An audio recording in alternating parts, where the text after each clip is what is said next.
what you have displayed here fits in with the growth policy of the government.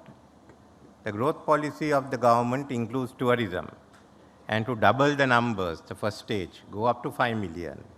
Secondly, increase the revenue per tourist, which means we have to now go to the high-end tourists. Some are worried whether it's a difficult jump to make. I don't think you have any option. You have a large number of your human resources are leaving the country because it's far more attractive elsewhere. We have at least got to match Maldives in the remuneration. Otherwise, you can't run a tourist industry.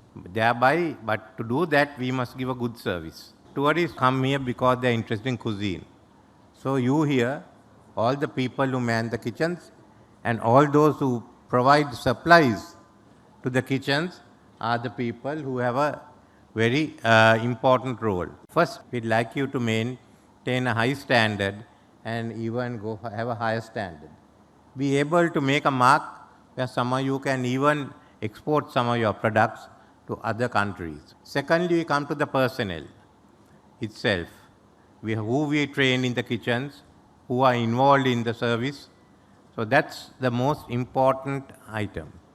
We have to ensure that we have a sufficient number of chefs in this country as the industry expands. Unfortunately, at the moment, we have no means of satisfying the demand.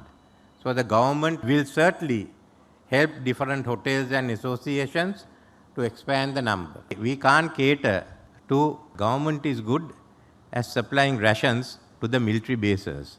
Beyond that is not our forte. That has to be done by the non-government sector, and we are certainly willing to help, but we will also help by starting one school specifically maybe in Kandy for cuisine and culinary works. There has been a demand in the south. I think we can have one in Nuwara, maybe in Bandarwala or Alla, and one in Dambulla. We can help you to ensure you get chefs from abroad who has also had the experience to open it to ensure that the knowledge and the experience is passed on to the younger members of this profession. Secondly, I think we should have some system of grading our chefs.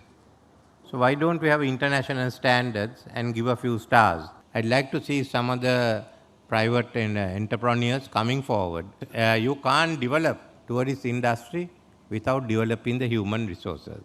It's useless giving tax incentives for hotels if they haven't got the chefs to man the kitchens. So the government will be willing to help you all and to work together. We'll most probably in the next 2 months announce our new policies, and you'll be surprised at what changes we are going to make.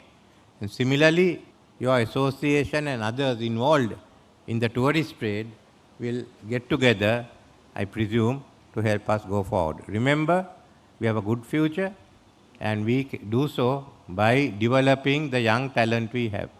All those people here should one day become good chefs, work in Sri Lanka. But we have to ensure the conditions here are conducive to them staying on in the country.